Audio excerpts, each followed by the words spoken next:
Dominique, tu vas nous réaliser une œuvre, une application, avec des couleurs froides. Donc avec 3 couleurs, Ouais. mais travailler dans la gamme froide. Ouais, voilà. Un rouge, un bleu, un jaune. En fait, des primaires adaptées, mais froides. Avec une dominante froide. C'est pas évident hein, à comprendre, je veux dire, par rapport à ce qu'on nous enseigne académiquement. Voilà, c'est super intéressant. Le cercle chromatique est très important. Voilà. Le nom des couleurs est très important. Nommer vos couleurs, c'est très important. On y va, on se regarde. Voilà, donc je vais faire une petite application en gamme de 6 couleurs. Et donc 2 applications avec les mêmes couleurs qui vont donner 2 ambiances totalement différentes. Donc mes études ont été faites, mes préparations ont été faites. Un simple petit rappel peut-être, mais bon, le papier pendant ce temps va sécher, on devra le remouiller. Parce qu'une fois que le papier a été monté sur le châssis, il faut démarrer tout de suite. Donc la petite recherche rapide de couleurs. Donc le bleu outre-mer. Voilà, je vais mettre mon bleu pour voir toutes les déclinaisons que va m'offrir cette palette. Le bleu Winsor vert. Donc c'est un bleu qui tire vers les jaunes. Ça vous allez commencer à comprendre. Après le violet dioxazine qui tire vers les rouges. Je vois toutes les déclinaisons possibles. Le magenta.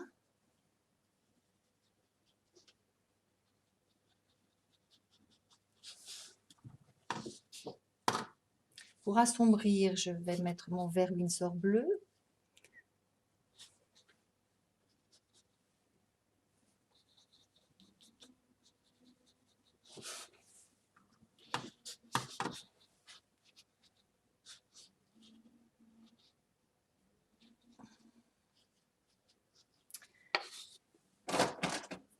Et mon orange transparent que je n'ai pas encore placé. Donc ça c'est ma petite couleur occasionnelle. Très puissante. Qui va me permettre d'obtenir de riches sombres. En mélange avec le... Donc cherchez toutes les gammes de tons que vous pouvez obtenir. Faites-les bouger.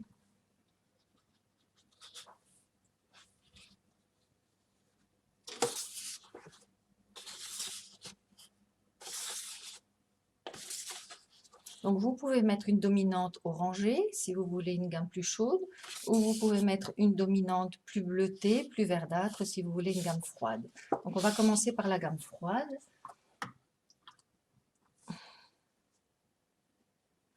Alors mon papier est encore mouillé suffisamment, s'il n'est pas mouillé, on remet de l'eau. C'est toujours les côtés qui sèchent en premier, donc n'hésitez pas à remettre de l'eau si nécessaire.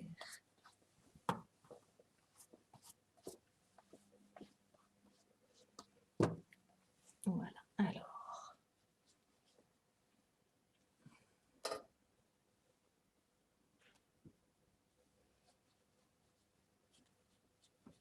Ce que j'ai oublié de dire, quand vous achetez une nouvelle palette, passez un petit peu de papier de verre dans les petits interstices de couleurs pour que la couleur accroche bien.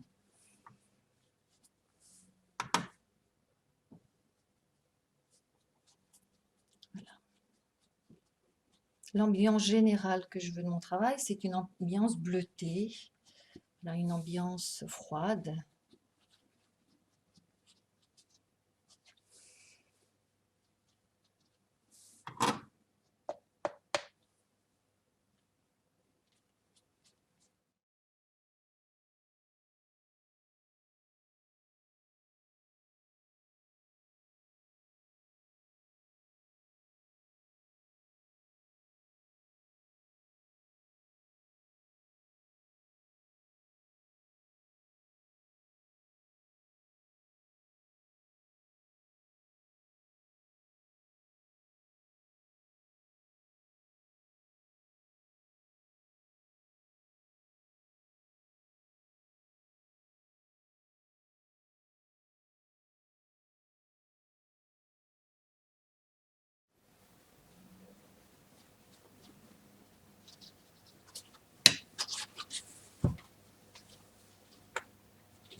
Donc on place toujours les masses en premier. On observe ce qui se passe. On essaye de ressentir les choses.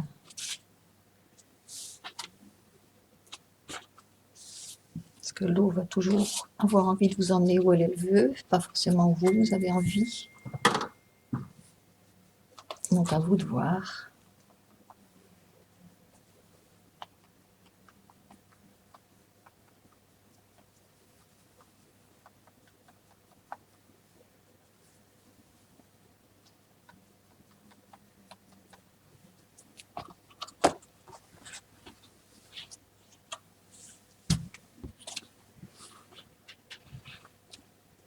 Donc, toujours bien s'aider là en dessous pour bien faire bouger et bien faire fuser les pigments.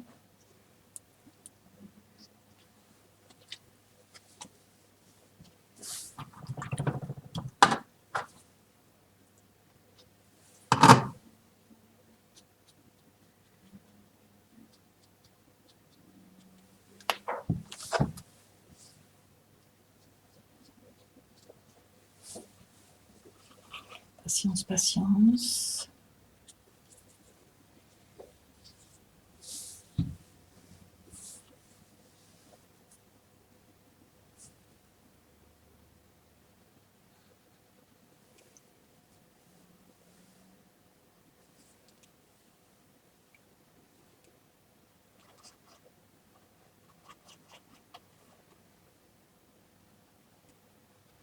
Donc, mes gris colorés.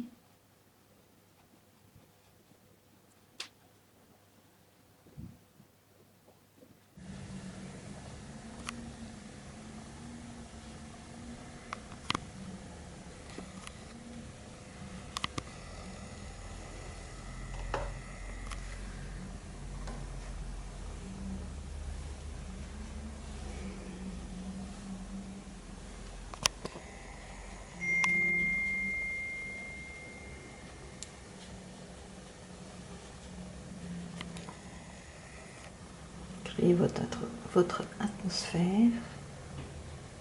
Un peu à la fois, il ne faut pas vouloir aller trop vite.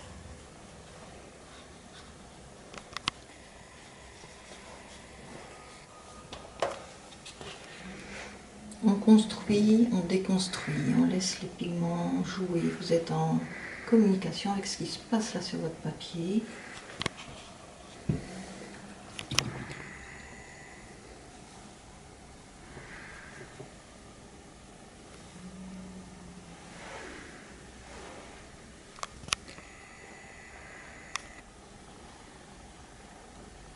Créez des plans différents.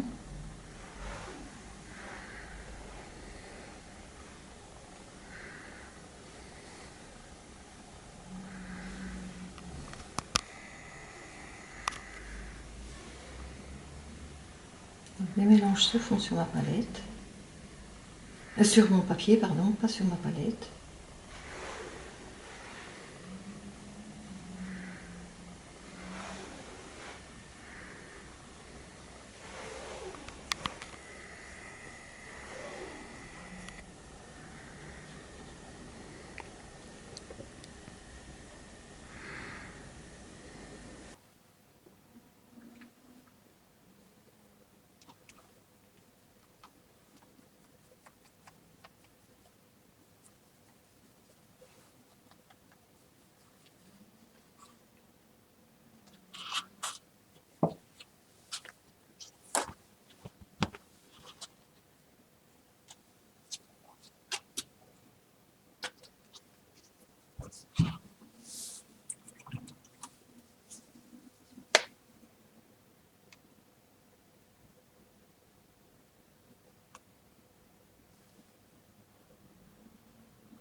Tout ce qui se passe au-dessus de l'eau se reflète dans l'eau, évidemment.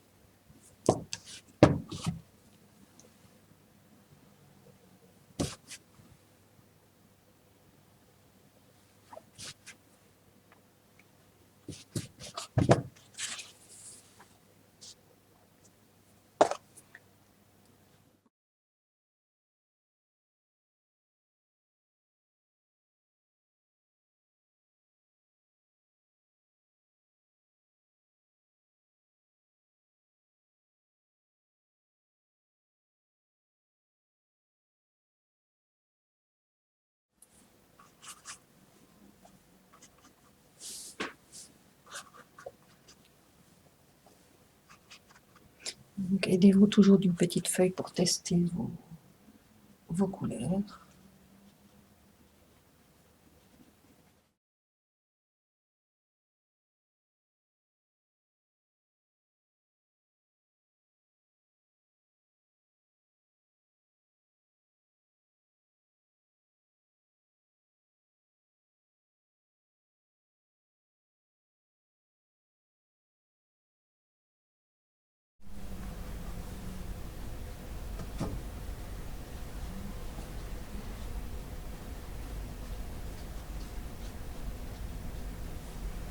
Vous voyez, je réchauffe avec une couleur complémentaire de toute cette gamme de bleu, donc dans les orangés.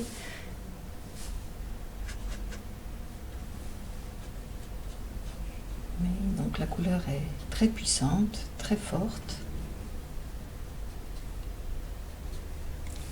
Pas 50 couleurs.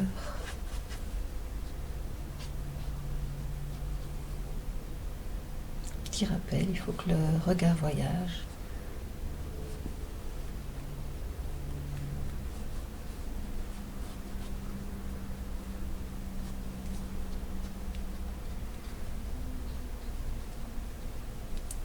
Soyez inventive et créative. Évitez les gestes trop systématiques. Donc mon orange Winsor, mon vert Winsor bleu, voilà, donne de beaux tons orangés, cette végétation. On patiente, c'est un peu tôt pour agir. Le papier brille encore. On laisse les choses se faire. En observant toujours, on travaille une aquarelle dans son entièreté. Et non pas la partie de droite, puis la partie de gauche. Vous manquerez d'unité, d'homogénéité dans votre travail. Alors voilà le pinceau éventail qui permet, quand on travaille de grand format, d'arriver à un graphisme intéressant et plus rapide qu'avec un tout petit pinceau. Mais tout est important. Donc toujours faire attention à l'hygrométrie de son pinceau par rapport à celle du papier.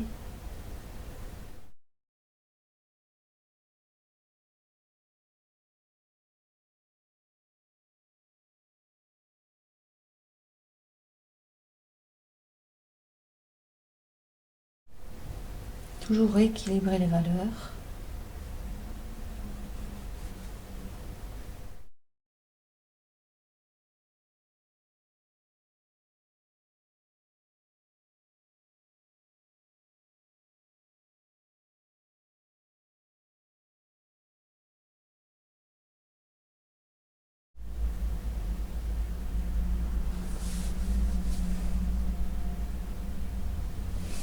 Quand vous faites un trait de pinceau, pensez toujours à respirer. Ne retenez pas votre respiration, votre trait va être tétanisé. Ici c'est encore bien humide. Vous voyez, le ciel, je n'ai pas eu envie d'y toucher.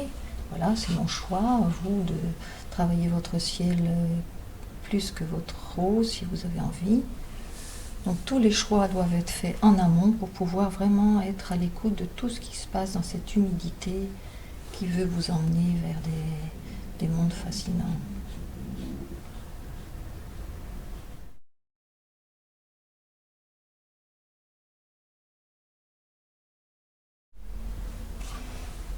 Vous voyez, mon papier est penché. Si j'ai envie que cette partie-ci sèche alors que je veux garder l'humidité vers la droite, je le penche dans le sens où je veux que l'eau coule. Pour l'instant, je travaille simplement avec mon pinceau chargé d'eau pure. C'est tout aussi fascinant que de travailler avec le pinceau chargé de couleurs. Ça, c'est vraiment le travail. C'est pour ça qu'on aime le travail dans l'humide. S'il y a quelque chose qui me gêne, c'est un peu tard pour essayer de corriger, mais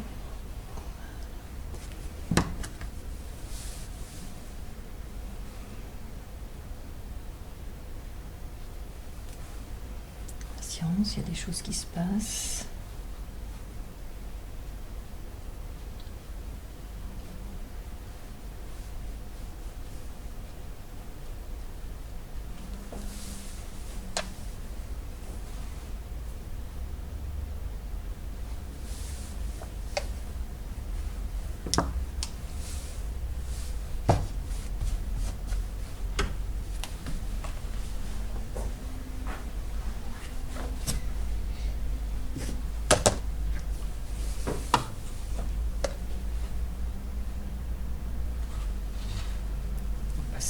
Patiente encore.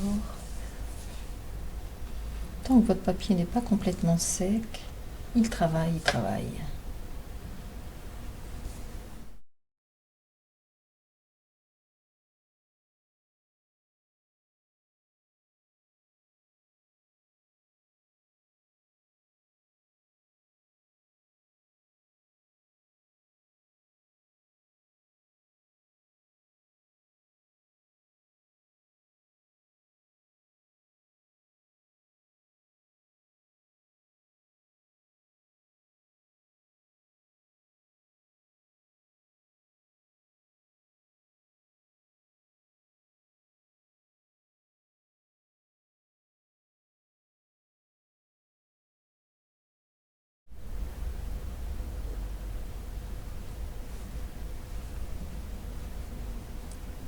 Toujours revenir sur ces traits, en faisant attention de ne pas gouacher surtout.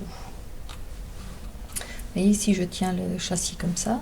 Je vois que les couleurs tombent vers le bas, évidemment.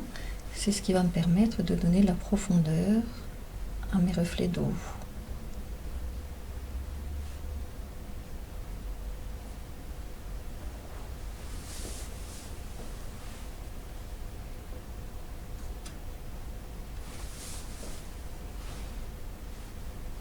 Les beaux gris colorés qui se sont formés. Sans avoir trop chipoté dedans. Vous voyez, ça s'est formé. Il faut laisser faire les choses. Vous voyez ici un pigment qui granule un peu. Donc il y a de la sédimentation. Patience, patience. Donc si maintenant on le remet à plat, eh bien, il faudra faire attention parce que l'hygrométrie là est moins importante que là. Donc l'eau va vouloir aller vers la partie, vers le haut du châssis.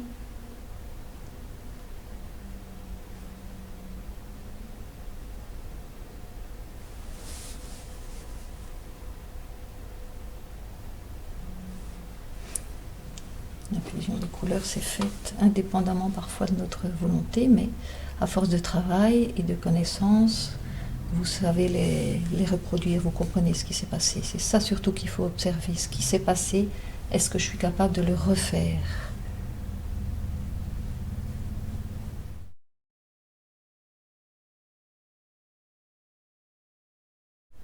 Voilà, une ambiance froide, de matin glacial d'hiver, sur un plan d'eau.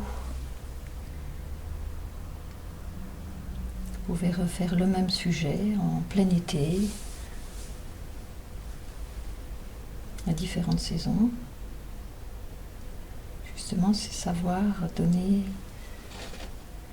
sa propre interprétation d'un sujet.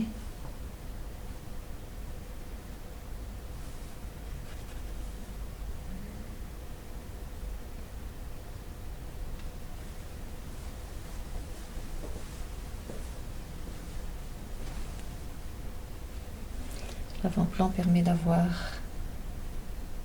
de la profondeur, de créer des profondeurs.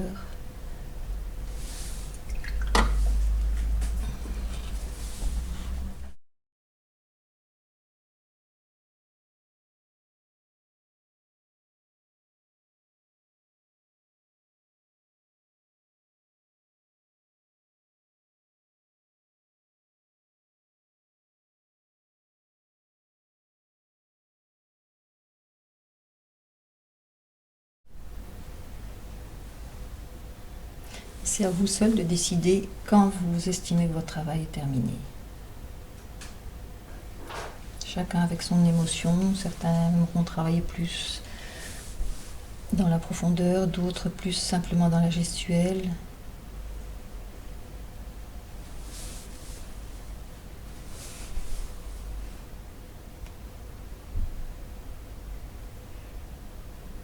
Voyez que c'est de l'ombre que vient la lumière. Mes pigments très sombres ont été placés très vite et c'est de toute cette gamme sombre que je vais aller tirer la lumière.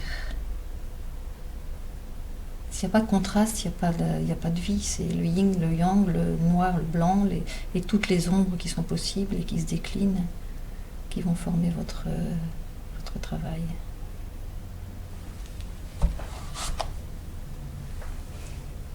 Voilà, donc un travail sur châssis dans une ambiance froide. On peut faire la même chose et je vous le souhaite. Faites votre recherche, faites vos exercices dans différentes ambiances. Manifestement, on est dans un univers de couleurs froides. Glacial. Voilà. Ouais, magnifique, ça c'est sûr, ça manifestement, hein, c'est évident. Mais là, avec très froid. En manipulant. Voilà, en mettant la dominante. Voilà. C'est pas le rouge qui a dominé, c'est le mauve. Mais pourtant, les couleurs sont présentes. Et les couleurs sont présentes. Toutes les trois couleurs sont présentes, mais l'accent a été donné dans les tons froids. Super, magnifique, magnifique, magnifique. À vous maintenant.